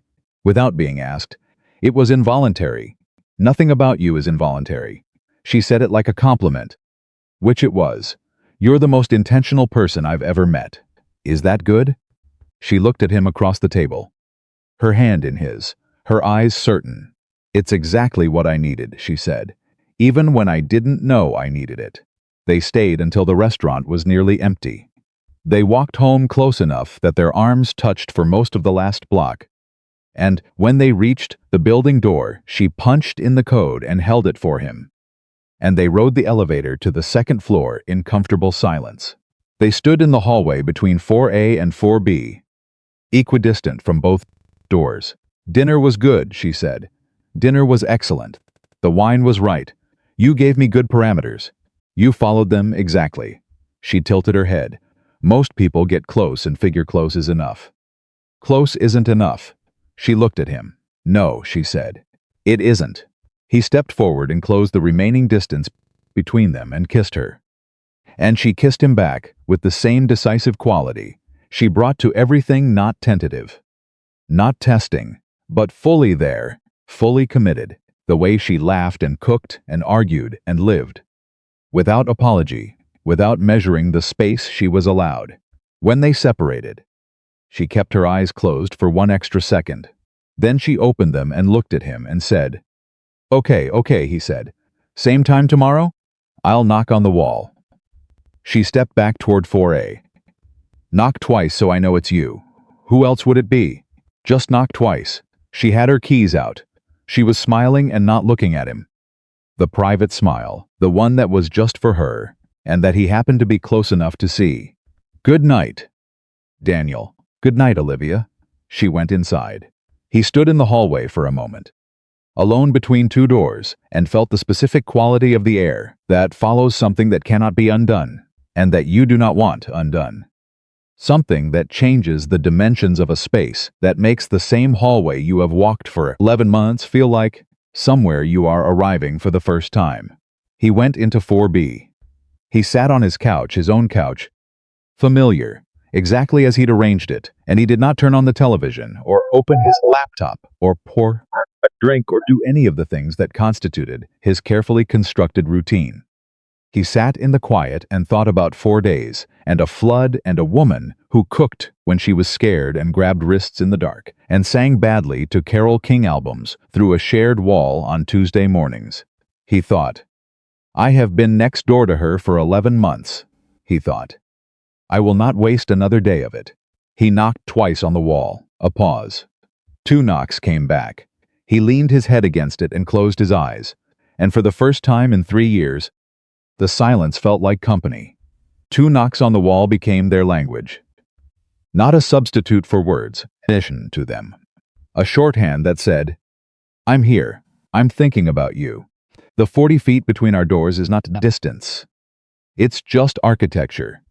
She knocked when she woke up and the coffee was ready. He knocked when he finished a project and needed 5 minutes away from his own head. Sometimes, late at night, one of them knocked without reason, and the other knocked back without needing one. And that was the whole conversation, and it was enough. The weeks after the storm passed with a quality Daniel had no previous reference point for. Not slow, not fast. Full. The word that kept coming back to him was full. His days felt inhabited in a way they hadn't in 3 years. Not because Olivia was in every minute of them, but because she was in enough of them, that the ones she wasn't in had a different texture. He noticed her absence the way you notice in a sound you'd gotten used to going quiet. Not painfully, just consciously. She noticed things too, though she reported them differently, less directly, in the Olivia language of oblique reference and practical action. She started leaving coffee outside his door on the mornings. She knew he had early calls, just a mug, just the right temperature, no note. He started doing the same on the evenings she had late vendor calls, leaving food outside her door the way she'd once left cookies outside Mrs. Reardon's. She found it and texted him a single word, adequate. He read it and smiled for 10 minutes. They had dinner 3 nights out of 7. Sometimes at the South Congress Place, sometimes at her kitchen table, sometimes at his. The rhythm of it was easy in a way that neither of them commented on directly, because they'd both lived through the version of things that required constant maintenance and calibration. and they understood instinctively that what was easy was also what was real. But real didn't mean simple. It never did. Saturday, the way Saturdays arrive, when you're dreading something specific faster than every other day of the week, with a quality of inevitability that made preparation feel slightly pointless. Olivia's mother, Patricia Bennett, was due at noon. At 10:30, Olivia knocked on Daniel's door, not the wall. The actual door. Pop. And when he opened it, she was standing in the hallway in the rust-colored sweater he associated with her working mode, and the expression of someone who had been calm all morning through sheer discipline, and was now at the edge of it. She's early, Olivia said. She just texted. She's 20 minutes out. Okay. She's always early. It's a power move. She doesn't know she's doing it, but it is. She looked at him. You don't have to come. I know. I'm giving you an exit. I don't want the exit. Daniel, Olivia. He stepped back from the door. Come in. Let me put on shoes. She came in. She stood in the middle of his apartment, which she'd been in a dozen times in the past weeks, but always with the easy familiarity of someone welcome. Not the tight stillness she had right now. And she watched him tie his shoes with the focused attention of someone whose brain was running 17 other programs simultaneously. What do I need to know about her? He asked. Without looking up. She's warm. Genuinely warm. She'll love you immediately. Because you're exactly what she's always wanted for me, stable. Employed. Not Marcus. The bar is underground. Daniel. She'll clear it by smiling. He stood up. What else? She'll say something within the first 20 minutes that sounds like a compliment but has a barb in it. Not deliberately. It's just the shape her love takes. She can't help it. Like what? Olivia looked at the ceiling briefly. Like, you look so healthy, Olivia. You've always had such a pretty face, or it's so good to see you happy, sweetheart. You were so sad for so long. Things that are true and loving and also have an edge she doesn't even know is there. And what do you do when that happens? Usually I change the subject. Or I make a joke. Or I go do something in the kitchen so I have an excuse to stop talking. He looked at her steadily. Or he said, you let it be what it is. You let her love you the way she knows how, and you don't have to agree with the shape of it. She looked at him for a moment. That sounds easier than it is. Most true things do. She exhaled, slowly. The deliberate kind, okay. She straightened. You're coming. I'm coming. Don't be too charming too fast. It'll make her suspicious. I'll pace myself. And don't let her ask you about children in the first hour. Has she done that before? To someone you were seeing? She asked Marcus at Easter dinner whether he wanted kids. And he said eventually, and she started talking about nursery color schemes. Got it. No nursery color schemes. The corner of her mouth moved. You're annoyingly calm about this. One of us has to be. She gave him the look, fond. Flat. Exasperated in the specific way that had become one of his favorite things about her, and then she turned and went back toward her apartment, and he followed her into the hallway, and they stood in front of Forepe, and she put her key in the lock and quietly, without turning around. Thank you for not making me do this alone. You were never going to be alone, he said. You just didn't know it yet. She pushed the door open and went inside. Patricia Bennett arrived at 11:43, 17 minutes early. As predicted, and she was not what Daniel had built in his head from Olivia's description. He had imagined someone sharp, angular, the kind of woman who made assessments and delivered them cleanly. Patricia was none of those things. She was warm in the physical sense of the word, round-faced, soft-armed, the kind of woman who moved toward you when she talked to you, who touched your arm to make a point, who said baby and sweetheart the way other people said punctuation. She hugged Olivia for a long time. Olivia went slightly rigid, and then, by degrees, released. Daniel watched the release and felt something complicated happen in his chest. Then Patricia turned to him. Daniel, she said, and looked at him with brown eyes that were Olivia's eyes, same warmth, same sharpness underneath, and she said, my daughter doesn't bring people home. In her whole life. I can count on one hand. She paused. So you must be something. I'm working on it, Daniel said. Patricia laughed easy. Immediate, real. She took his hand in both of hers and shook it. And he could feel her making an assessment that was probably accurate and almost certainly partial, the way all first assessments were. Then she released him and turned back to Olivia and said, "He's handsome, baby. I thought you said he was just your neighbor." "He is my neighbor," Olivia said. "Mm-hmm." Patricia moved toward the kitchen. "Something smells good. I made lunch." "Of course you did." Patricia stopped. She turned and looked at Olivia with an expression that Daniel could read from across the room, pride and something else. Something more complicated, the look of a woman who loved her daughter and also worried about her in a way that had become indistinguishable from the love itself. "You look good. Olivia, you look settled. Like something fit." Olivia's shoulders did something almost imperceptible. A small release. "I feel settled," she said. "Good." Patricia looked at Daniel again. Brief. Filing something. Then she sat down at the kitchen table and said, "Well, let's eat." Lunch took 2.5 hours. Daniel spent most of it listening. Because that was the right move, and because the conversation between Olivia and her mother was the kind you learned more from listening to than participating in. They talked over each other and finished each other's sentences and disagreed about 3 specific things within the first 20 minutes with the well-worn ease of people who had been disagreeing about the same things and for years and had reached a détente that involved neither side capitulating. Patricia talked about Olivia's childhood with the unself-consciousness of a woman who had no idea she was revealing anything. A particular story Olivia, at 12, at a school event, in a dress that another girl had commented on, made Olivia go still in a specific way. Daniel saw it. Patricia didn't. He reached under the table and put his hand over Olivia's. She didn't look at him. But her hand turned over, and her fingers closed around his and stayed there for the rest of the story. And when Patricia moved on to a different memory, Olivia's grip loosened. And she picked up her fork, and she was okay. It happened again 40 minutes later. Patricia said, "Olivia's always been so big-hearted." "In every sense." She smiled at her daughter. It was a loving smile. It was also the Barb Olivia had predicted, wrapped in the gauze of genuine affection. "She's always given so much of herself. I just want her to be with someone who gives back." The table was quiet for a moment. Then Daniel said, "She doesn't make it easy to give less than everything back. She sets the bar." Patricia looked at him. He said it simply, without performance, without the specific tone of a man staking a claim, just as a fact.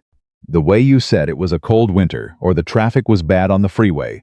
Something true and observable, and not particularly requiring debate." Patricia looked at him for 3 full seconds. Then she looked at Olivia. Then back at him. She said, and picked up her fork. And the barb, deflated of its charge, simply ceased to be. Olivia looked at him sideways.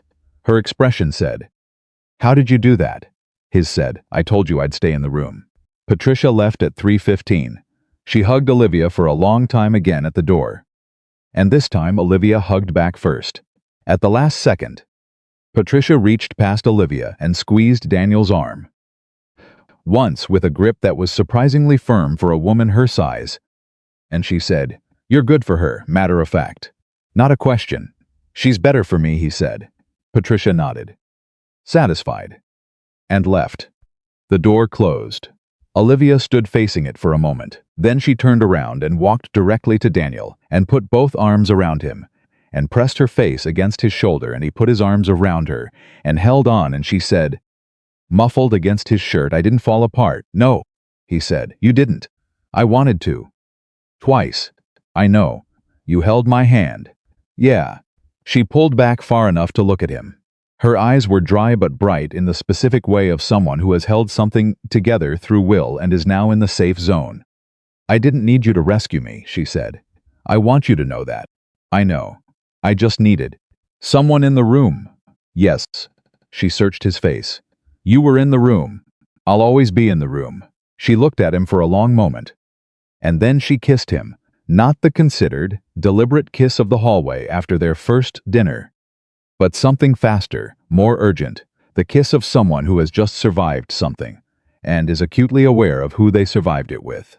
He kissed her back with the same awareness. When she stepped back, she said, "Okay, now I need to cook something. You just cooked lunch.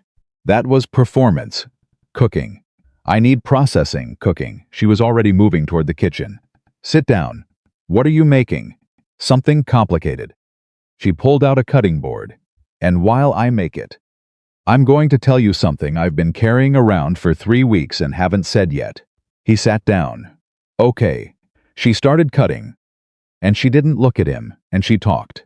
She told him about the meeting she'd had 9 days ago with a commercial real estate agent, a woman named Judith, who had come recommended through a contact in Olivia's professional network. She told him about the space. Judith had shown her a small storefront on a street she'd been watching for 18 months. The kind of space that was nothing on its own, but everything with the right vision. She told him she had run the preliminary numbers. She told him she had a meeting with a small business loan officer on Tuesday. She told him she had not told anyone any of this yet. Not her mother. Not her colleague in Nashville, who had always said she should do it. No one. "Why not?" he asked. She set down the knife, turned to face him. "Because every time I've said a dream out loud to someone, the first thing they did was tell me why it might not work, and I needed this one to get strong enough before I let anyone near it." She paused. "I needed to believe it before I let someone else weigh in. And now I'm telling you." She picked up the knife again, "Which means I believe it." The silence that followed, that was the good kind, the full kind, he said. "I finished the interior sketches last week." She went very still. "For the bakery. I didn't show you because you hadn't brought it up, and I didn't want to push. But they're done." He stood up. "Can I get them? You have them here." I transferred them to my laptop. "I've been refining." She stared at him. "You've been refining my bakery designs for 3 weeks without telling me." I had time between the Highland Park project and the new commission in Buda. "Daniel, you told me about it. I think about spaces constantly." "It wasn't, you designed my bakery," she said. And her voice had a quality he hadn't heard before. Something that was not quite amazement, and not quite undone, but existed in the territory between them. "Preliminary concept," he said carefully. "Your bakery, your decisions. I saw it." She was quiet for 10 full seconds.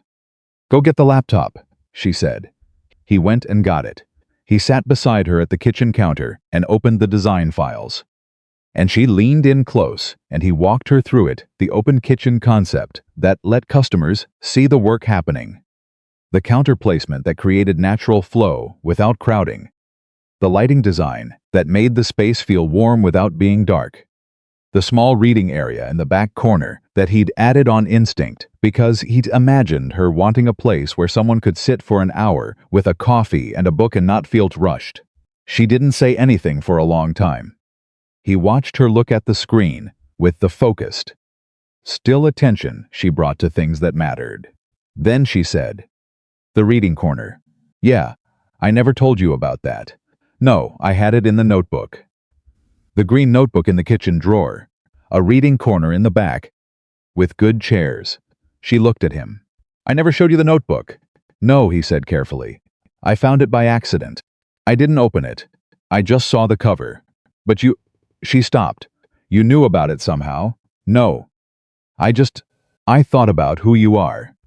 And I thought about what a space built by someone like you would want to offer people." He met her eyes. "You leave cookies outside doors. You make soup for people when they're hurting. You cook for people when you love them. The reading corner isn't a design choice, Olivia. It's just you, in the space." She looked away from him. She pressed her fingers against her mouth, briefly. When she turned back, her eyes were bright and she did not try to blink it down. "Nobody has ever—" She stopped. Started again. "They don't always see why I do it. They see the output without the source." She exhaled. "You see the source." "Yes," he said. "That's the only part that matters."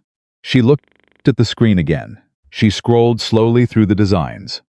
Floor by floor, detail by detail, and he watched her expression shift from moved to something more operational.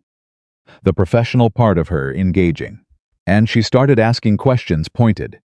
Specific, practical questions about load-bearing walls and utility access and counter height for someone who spent 8 hours a day standing at a surface, and he answered all of them.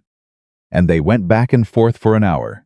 And by the end of it, the preliminary design had been revised in 4 places, based on things she knew that he didn't. And it was better for every one of them. She sat back. She looked at the final version on the screen. "This is it," she said. "This is exactly it. We'll refine it more. We." She said it not like a question, not like a correction, just like she was tasting the word. "You said we. I meant we." She looked at him. "I have a loan meeting on Tuesday. I'll come if you want me there. You'd come to a loan meeting. You came to 3 of my client calls when I needed a second opinion. I can come to a loan meeting. Those were on speaker while we were having dinner. Still counts." She looked at him for a moment. "You're all in," she said. Not accusatory. Just seeing it clearly. "I've been all in since the lobby," he said. "I'm just less afraid of saying it out loud now." She leaned forward and kissed him once. Quick and certain. Then she turned back to the screen. "Tuesday at 2.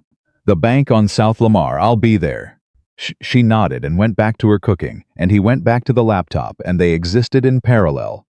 In the small bright kitchen of 4A, with Bennett's on the screen between them, and something irrevocable and good built into the air around them. 6 months passed. The loan was approved. The storefront on the street she'd been watching came available 12 weeks after the meeting.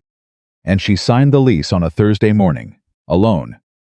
Because she wanted the moment of signing to be hers, and then she called Daniel immediately after, while still sitting in the real estate office, and said only, "It's done." And he said, "I know.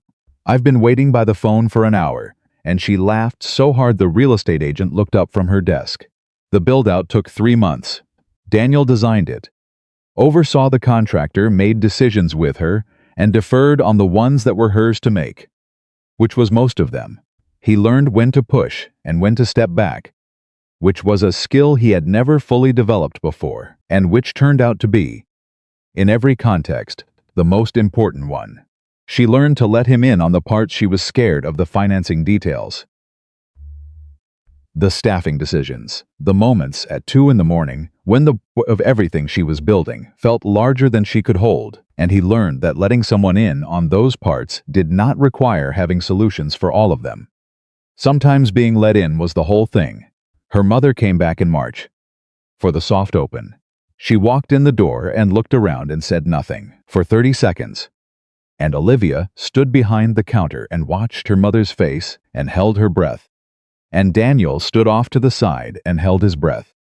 And Patricia turned around, and her eyes were full, and she said, "Baby, your grandmother would have." She stopped. She pressed her fingers together. "I know," Olivia said. "You built it. We built it." Patricia looked at Daniel. He held up both hands in a gesture of not taking credit. And Patricia's expression shifted into something that was complicated and grateful and thoroughly decided. She crossed the room and hugged him without warning. The way she hugged Olivia, fully, with conviction. No halfway about it. "I was wrong," she said, muffled against his shoulder. "About what?" She pulled back and looked at him with Olivia's eyes. "I thought what she needed was easier. I thought the world was hard on her, and she needed someone to take it softer." She shook her head. "But that's not it, is it? She doesn't need soft. She needs real." Patricia nodded once. "That's you." He looked across the room at Olivia, who had heard the whole exchange and was pretending she hadn't. Busy with something behind the counter that did not require her full attention, but was receiving it anyway. He looked at the space she'd built, the warm light, the reading corner, the open kitchen where customers could watch her work, the sign above the door in clean dark lettering, Bennett's. He looked at a woman who had been told her whole life she was too much, and who had built something that held everyone who walked through the door without making any of them feel like a burden. He thought about 11 months of shared wall and careful distance. He thought about a flood and a queen bed, and 7 words said to the dark. He thought about a green notebook in a kitchen drawer that held the shape of everything she'd been afraid to want. He walked to the counter. She looked up from her work and met his eyes, and he said, quietly, just for her, "You were never the problem." Olivia. Not once. Not for a single second, she held his gaze. Her expression moved through three things in the space of 2 seconds: recognition, pain for the years before she knew that, and then something clean and certain on the other side of both. "I know that now," she said. "I know you do." She reached across the counter and put her hand on his face. Briefly, the way you touched something you were still slightly amazed existed.